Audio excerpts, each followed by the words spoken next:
I didn't expect my birthday to become the night my entire life split into a before and an after.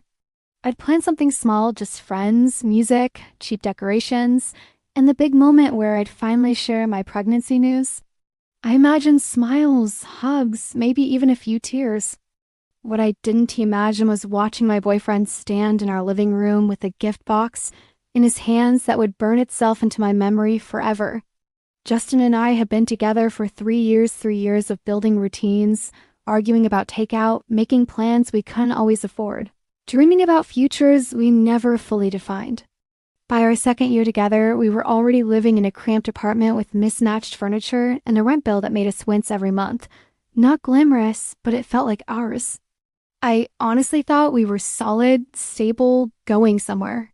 Looking back now, I should have paid more attention to certain things. Like how obsessed he was with how we appeared to other people, what we posted, what restaurants we checked into, what outfits we wore in pictures. It wasn't harmless vanity. It was insecurity wrapped in confidence, and I ignored it because pretending everything was fine was easier. 4 months before the birthday party, my body started whispering secrets I wasn't ready to hear. Nausea, exhaustion, mood swings. I took a pregnancy test more to dismiss the idea than confirm it. 2 pink lines. Just like that, everything shifted. I sat on the bathroom floor with the test in my hand, knees pulled to my chest, mind racing while the world stayed completely still. I didn't tell Justin immediately. I told my best friend, Barbara. She processed it better than I did. She hugged me, asked all the right questions, helped me breathe again. As for Justin, I wanted the moment to be right. My birthday was coming up in a few weeks, so I kept the secret tucked close to my heart. I thought sharing it then would make it special. But leading up to the big day, Justin felt distant. Coming home later, engrossed in his phone. Brushing me off with vague excuses about work, I chalked it up to stress. I thought maybe he was planning something sweet for my birthday. God, the irony. The day finally came. I decorated the apartment myself while Justin claimed he had to go pick up the cake. Somehow that took him nearly 3 hours, but I didn't think too hard about it. Friends arrived. Laughter filled the room.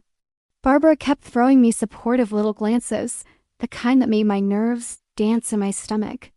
Around 9 p.m., after the cake candles were lit and everyone gathered around, Justin tapped his glass with a fork. The sound cut the room into silence. My heart raced. I thought he knew. I thought he was about to propose or say something profound. Instead, he made a speech about how much I meant to him, how lucky he was. His eyes stayed on mine with a look so convincing, I almost cried. Then he handed me a small, beautifully wrapped box with a silky bow. Phones came out, people leaned in. Moments like these were supposed to be magical. I opened the box. Inside was a folded piece of paper. I thought maybe a heartfelt letter was inside. Maybe something romantic. Maybe even plane tickets, some sweet surprise. No. My eyes scanned a single sentence that hollowed out my chest. I'm leaving you. You're useless. I deserve better. My brain froze. The room spun. For a terrifying second, I couldn't hear anything, just a buzzing emptiness. I lifted my head expecting to see laughter, a wink, some sign that this was a horrible attempt at humor. But Justin's face had transformed. Cold, detached, almost entertained. He shrugged, loud enough for everyone to hear, and said, "It's over. I'm done. I've outgrown you." He laughed. Actually laughed? Some people in the room forced awkward chuckles, thinking we were playing a weird joke. But then Justin walked straight out the front door, leaving me standing there with the note in my hand, while the candles on the cake flickered behind me. Silence swallowed the room. Everyone stared at me, waiting for me to scream or cry or collapse. I did none of those things. I smiled. Not because I was fine. Not because I wasn't hurting. I was gutted. I smiled because he had no idea what I already knew. He didn't know I was pregnant. He didn't know I'd found the hidden credit card with unauthorized hotel charges, jewelry receipts, and dinners that sure as hell weren't for me. He didn't know I'd seen the messages on his Apple Watch from a woman saved under a single letter M, a woman he thought he was being clever about. I wasn't smiling from shock. I was smiling because he thought he had all the power in that moment. But he didn't know the storm he had just unleashed. My friends eventually snapped out of the stunned silence. Barbara grabbed the note from my hand and muttered curses through her teeth. People rushed to comfort me, outraged, confused, furious on my behalf, but I played the calm host. I cut the cake. I handed out slices. I thanked them for coming. My voice was steady even though inside I was breaking. Marie, the friend who left early claiming she felt sick, rushed out the door the second she had an excuse. That alone told me everything I needed to know. When everyone finally left, Barbara stayed. She held me as I sobbed into her shoulder until my chest ached. When the crying finally slowed, I told her everything. The pregnancy, the receipts, the text. She listened without judgment, without the fake optimism people like to offer when they don't know what else to say. We talked until the sun rose, sorting through possibilities, planning next steps, piecing together truths I'd been avoiding. Before I fell asleep, I made 2 promises. To my baby, I will protect you, provide for you, and build a stable home for you. With or without him. To myself, I will not collapse. I will rebuild. And I will make sure the truth comes out piece by piece. Justin thought his cruel little note was the end of our story. He had no clue it was only the opening scene. The morning after the birthday disaster didn't feel like a morning at all. It felt like a hangover from a nightmare. I woke up on the couch with my face sticky from dried tears and the faint scent of pancakes drifting from the kitchen. Barbara, bless her soul, was still there. She acted cheerful, overly normal, as if pretending could somehow glue my world back together. She kept nudging a plate toward me, reminding me I needed to eat for 2, even though the smell made my stomach twist. Justin didn't show up that entire day. Not a text. Not a call. Not even a pathetic excuse. The silence was deafening. And somehow humiliating in a new way, like being abandoned twice. So I did what people do when they re-drowning but need to stay afloat. I got practical. I made lists. Bills to separate. Appointments to schedule. Things to move. Names of lawyers I might need. People I would eventually have to tell about the pregnancy. Focusing on tasks kept me from collapsing entirely. By the afternoon, Barbara and I began packing some of Justin's belongings. Not everything. Just enough so he'd walk in and immediately understand one thing. I'm done waiting for you. All day, my phone buzzed nonstop. Friends checking in, expressing shock, offering spare rooms, dinner invites, solidarity, rage on my behalf. Almost everyone reached out. Except Maria. Not a single word. Which said everything. By Monday morning, I woke with the heaviness of reality pressing against my chest. I called in sick to work something I never did. Then I scheduled a doctor's appointment to officially confirm my pregnancy. Even saying the word pregnancy out loud felt surreal. Around noon, while trying to research tenant rights for joint leases, my phone pinged again, this time from Justin. I'll be by at 7 to get my things. Make sure you're not there. No apology, no explanation, just orders. A calm anger spread through me like warm metal. I typed a single word in response. No. He immediately called. I immediately declined. Then I called Barbara. And within an hour, she'd assembled what can only be described as an emotional SWAT team errand, tall enough to physically block a doorway if necessary. Sergio, my cousin Lana, and 2 more friends I hadn't even expected. By 6:30, the apartment was filled with quiet conversation, protective energy, poorly disguised anger. At 7 sharp, Justin walked in. His eyes widened when he saw everyone gathered. He tried to act unfazed, but the twitch in his jaw gave him away. He attempted to address me directly, but Aaron stepped between us and calmly handed him a single suitcase. More will be available later, Aaron said, firm but polite. Tonight, this is all you get. Justin demanded answers, asked why he couldn't collect the rest, insisted he had a right to his things. I finally spoke from the couch. You lost the privilege of deciding how things work when you turned my birthday into a public performance. His face reddened. He muttered something snide, like, you always need an audience. which was boldly ironic coming from a man who literally dumped me as if auditioning for applause. He left with a suitcase. When the door slammed behind him, I exhaled so hard it felt like dust left my lungs. Barbara stayed again that night. While she slept on the couch, I sat in the quiet, my hand pressed to my abdomen. Not showing yet, not visible, but undeniably real. The next day, I did something symbolic, something grounding. I changed the locks. That afternoon, while sorting through paperwork at my kitchen table, Sergio texted me something that almost made me drop my phone. He told me he and Aaron had spotted Justin with Maria 2 months earlier, at a bar. Too close, too familiar. They hadn't wanted to assume. They hadn't known what to say. I didn't blame them, but it confirmed everything. The text on the Apple Watch, the secret credit card with hotel charges, the jewelry I never received. Maria leaving the birthday party the moment things went south. Everything fell neatly into place. I didn't confront Justin. Not yet. I would not give him that satisfaction. Instead, I focused on survival. I confirmed the pregnancy, took blood tests, started prenatal vitamins, opened a new bank account, froze our joint credit card, contacted a lawyer about the lease and future custody. I told no one but Barbara, not my parents, not friends, not coworkers, and definitely not Justin. Not yet.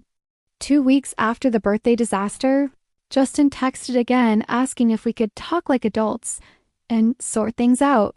He wanted to collect the rest of his things. I agreed to meet at a cafe, not out of kindness, but out of strategy. Public place, neutral ground, no drama. He arrived looking rundown, unshaven, dark circles, wearing the same clothes he'd arrived in with that suitcase. His swagger was gone. He launched into his rehearsed speech. I've been unhappy. I felt trapped. I thought ending it quickly was better. I didn't know how else to do it. It was the verbal equivalent of stale excuses reheated in a microwave.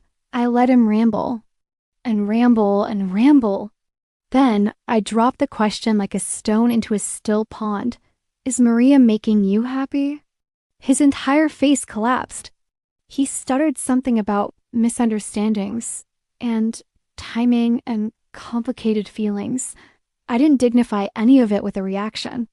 Instead, I leaned in and asked calmly, why were there hotel charges on the card? Why the necklace from Tiffany's? Why the dinners that weren't ours? Silence? He looked like someone unplugged his brain. I told him he could collect his remaining belongings Saturday at 2 p.m., supervised by Aaron again. After that, I only wanted communication through lawyers. As I stood to leave, he grabbed my wrist, this desperate, pathetic grasp like he thought he still held ownership over me. I pulled free. Walking out of that cafe felt like reclaiming oxygen I hadn't realized I'd deep been starving for. Saturday rolled around. I went to prenatal yoga while Aaron oversaw Justin's collection. When I returned, the apartment looked emptier but somehow lighter. Mine again. Finally mine. Over the next few weeks, I focused on rebuilding routine.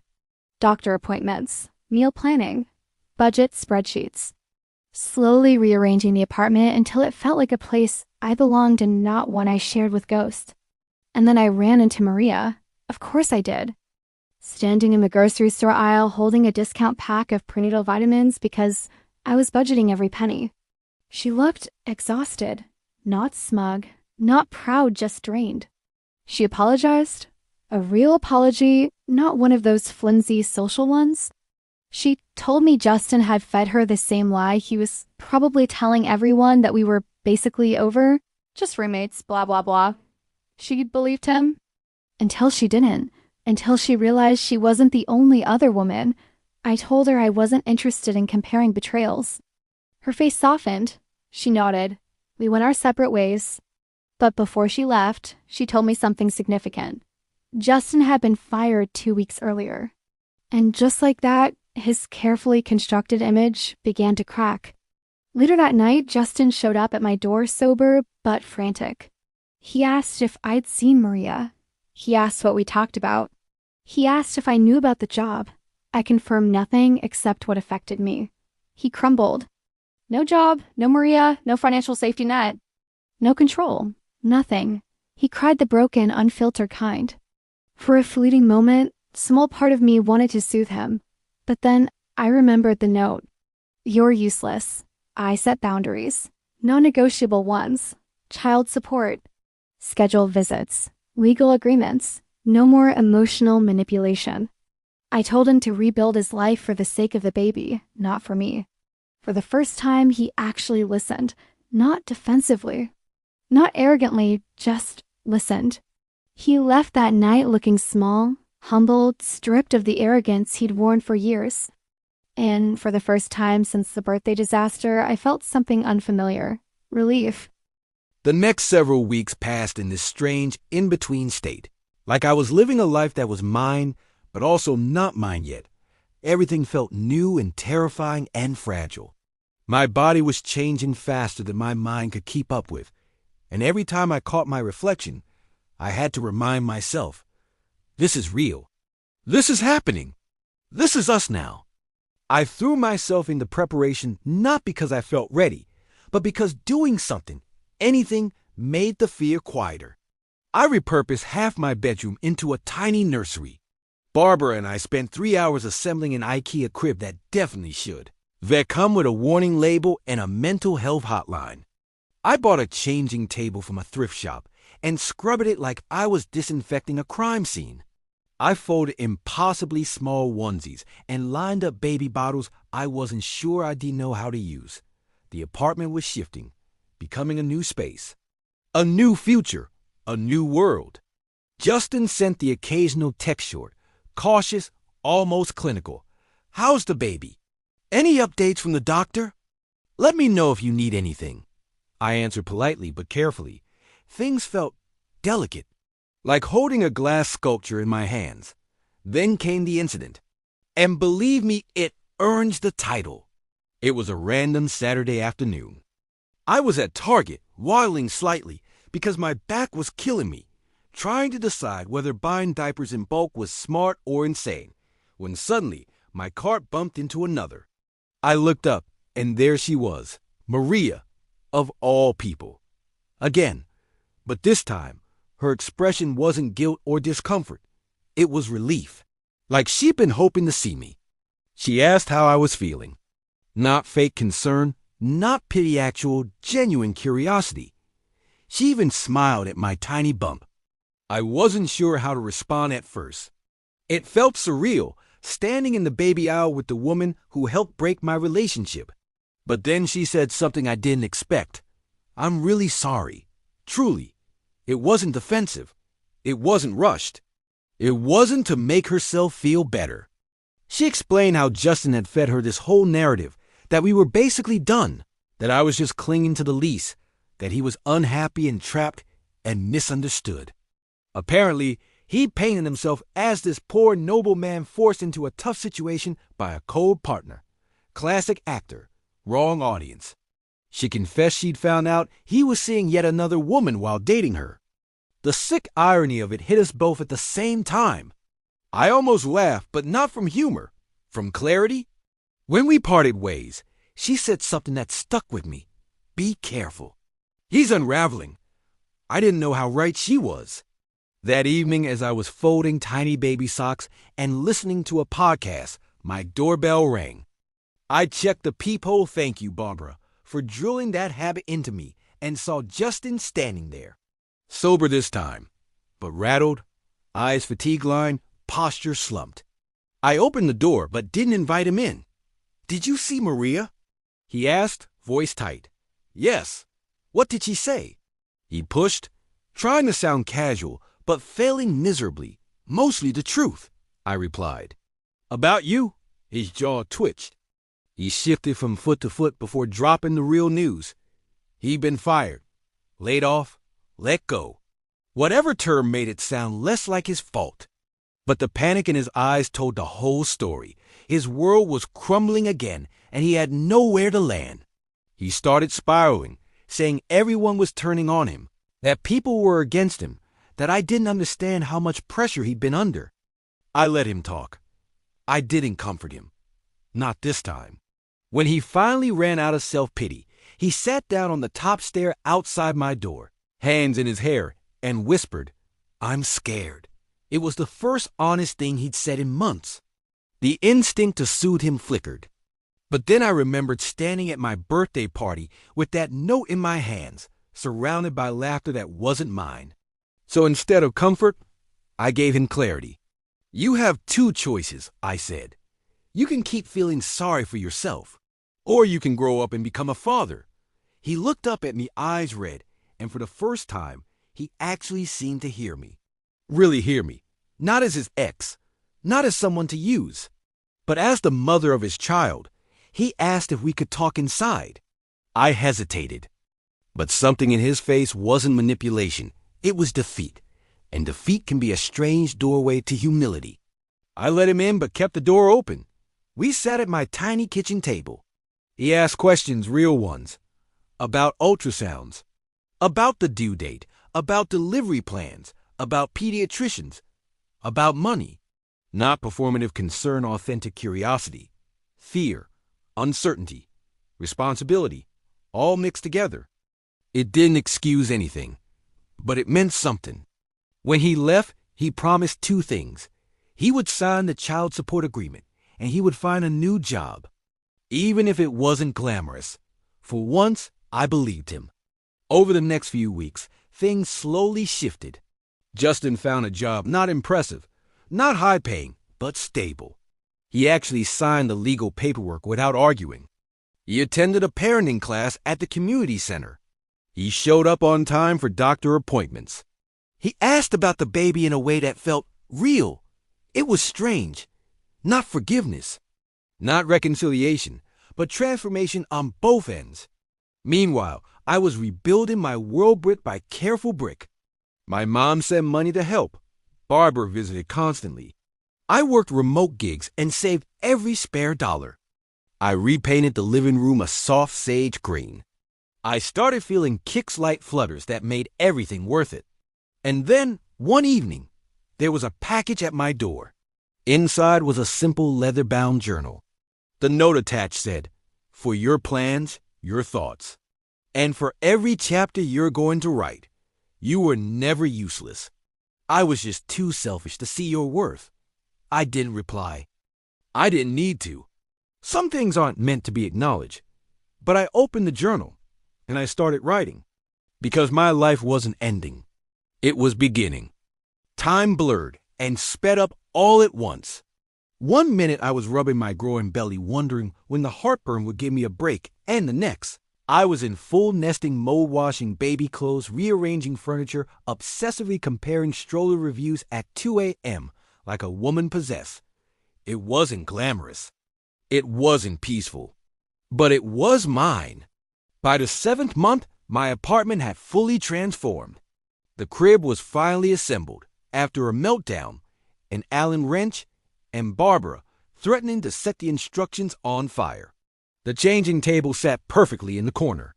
The walls were this calming sage that made me feel like I was living inside a Pinterest board minus the mess I kept pretending didn't exist. Justin kept his distance, but stayed present in ways that mattered. He showed up to some doctor appointments, quiet, awkward, but attentive. He sent money, never late, never short. He checked in with questions that didn't feel like rehearsed lines. I wasn't letting him in emotionally, not again. But as a future father, he was trying. Then came the Target encounter round 2, because apparently fate really enjoys irony. I was loading up on diapers again. Why do babies use 300 a week? When my cart collided with someone else's, Maria, of course. But this time she didn't look guilty or defensive. She looked tired, softened, changed in ways betrayal tends to sculpt a person. She asked how I was feeling, how far along I was, whether I'd picked names. Her voice didn't wobble. Her expression wasn't forced. It felt real enough that I stopped bracing myself for a catty remark. And then, in a quiet aisle between baby formula and pacifiers, she apologized. Not the flimsy, half-sorry people give when caught. A real apology, shoulders low, eyes honest. She told me Justin had lied to her too. That he'd spun this whole story about us being practically broken up, just roommates waiting for a lease to end. Sound familiar? Then she dropped the real bomb. He was seeing someone else while he was seeing me. Of course he was. She said it with a humorless laugh, like she knew the absurdity but couldn't quite escape the sting of it. We stood there for a moment, two women unknowingly betrayed by the same person, bonded through pain neither of us deserved. Before she walked away, she said, "You'll be a good mom." I can tell. I didn't expect it, but it followed me home like a strange little blessing. That night, as I folded laundry and ignored the growing ache in my lower back, my doorbell rang. Justin again, but not the frantic, drunken version I'd seen before.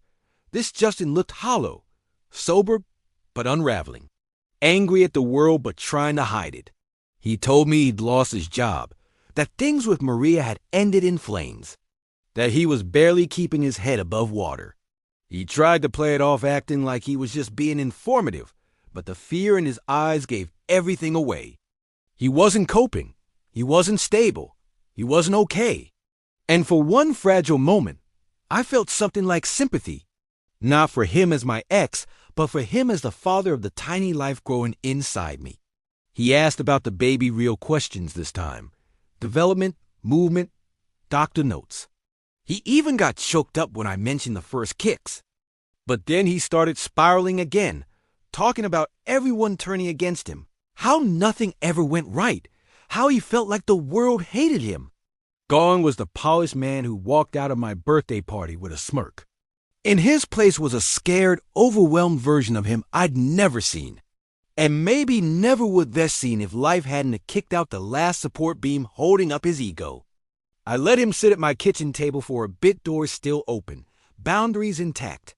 When he calmed down, I laid everything out. He could be in this child's life if he showed up consistently, if he handled his responsibilities, if he stopped lying, especially to himself. He didn't argue. He didn't deflect. He didn't throw excuses like confetti. He just nodded. And for the first time since the collapse of our relationship, it felt like he was actually growing up. In the weeks that followed, things slowly began to stabilize. Justin picked up part-time work. He signed a child support agreement without a fight. He even attended a free parenting class at the community center. I didn't forgive him, but I allowed a cautious kind of peace to settle between us. Meanwhile, my belly got bigger. My ankles got angrier. My cravings got weirder. And my mother, who had always been dramatic, took things to new heights when she came to stay for 2 weeks. Between rearranging my kitchen, why is your garlic next to your cereal shelf? Are you okay mentally? And lecturing me about my prenatal vitamins, she also became a fierce guardian, protecting my peace from unnecessary drama. The apartment felt calmer, safer, warmer. A few days before my 8th-month mark, a package arrived on my doorstep. Inside was a simple journal, nothing fancy, just a soft leather-bound notebook with crisp blank pages. The note attached read, "For the chapters you haven't lived yet, for your plans, for your strength, and because you deserve more than what I ever gave." Justin, I didn't know what to feel. It wasn't a reconciliation attempt. It wasn't manipulative. It felt like closure, or the closest thing to it people like us ever get. I tucked the journal away, intending to fill it later with stories, baby milestones, lessons learned, maybe even warnings about men who look perfect until they're not. Life kept moving, growing, evolving. I was getting closer to my due date, closer to meeting the baby who had anchored me through chaos I hadn't even been prepared for. And in the quiet moments, when I'd sit in the glider chair and rest a hand on my belly, I felt it, a strength I didn't have before, a peace I had built myself, a future that wasn't broken, just rewritten. The last month of pregnancy felt like time had slowed just to mess with me.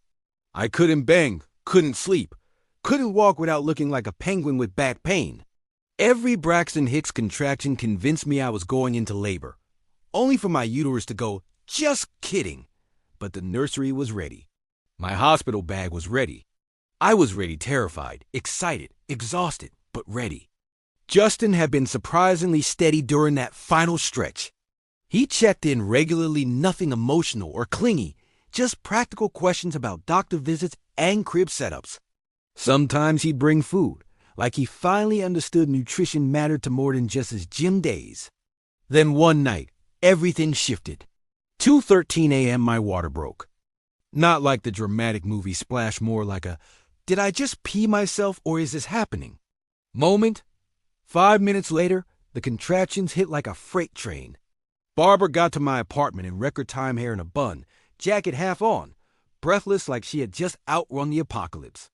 We grabbed the hospital bag, grabbed the pillows, grabbed the giant teddy bear because apparently my panic brain thought it had emotional value. Justin met us at the hospital an hour later, pale and overwhelmed. He didn't try to hold my hand. He didn't panic or babble. He just stayed near the wall, quietly asking the nurses what he could do. Nothing prepares you for labor. Not the books, not the videos, not the well-meaning advice from moms who swear it's not that bad. It's that bad. It's holy hell bad. Pain that reaches a spiritual level. Pain that makes you rethink every life decision that led to this moment. But when they finally placed her on my chest, slick and warm and perfect, all of it dissolved into the background. Zoe, 7 pounds, 4 ounces. Dark hair. Justin's chin, my eyes. I sobbed not the pretty cinematic tears, but the raw, shaking, uncontrollable kind that cracked open something deep inside me. Barbara cried too. Justin cried the hardest. Not dramatic movie tears, real, unfiltered, almost stunned emotion. He held Zoe with both hands like she was something he wasn't sure he deserved. In that moment, I didn't forgive him. But I understood him. And that was enough. The weeks after the birth were chaos beautiful, messy chaos. No sleep, endless feedings. Mountains of laundry. Me crying for no reason at 3 a.m., Zoe crying for every reason at every hour. My mom came for 2 weeks and took control like a tiny general with strong opinions about my spice cabinet and diaper brands. She meant well even when she reorganized everything in the kitchen because my system was offensive. Justin visited 3 times a week, sometimes bringing diapers, sometimes takeout, sometimes completely impractical baby clothes, like a miniature leather jacket, because she has to look cool. He wasn't perfect. He sometimes showed up late, sometimes canceled last minute, sometimes sent too many texts and then over-apologized. But he was actually trying. Our co-parenting relationship became something steady, not friendship, not reconciliation, just a functional dynamic built on boundaries, structure, and the tiny human we both loved. Then came the unexpected twist, Eli, the delivery guy. The one who brought my groceries those first newborn weeks when leaving the house felt like climbing Everest. He started leaving little notes with the bag's dad jokes, baby product recommendations, random facts. One day I was overwhelmed, sleep-deprived, wearing a hoodie with sour milk stains, and he came inside to help put water cases in the kitchen. We ended up talking about school, work, life, nothing and everything. His presence was calm where everything else felt loud. He started visiting more often, never crossing boundaries, never pushing for anything, just being there. We talked during Zoe's naps.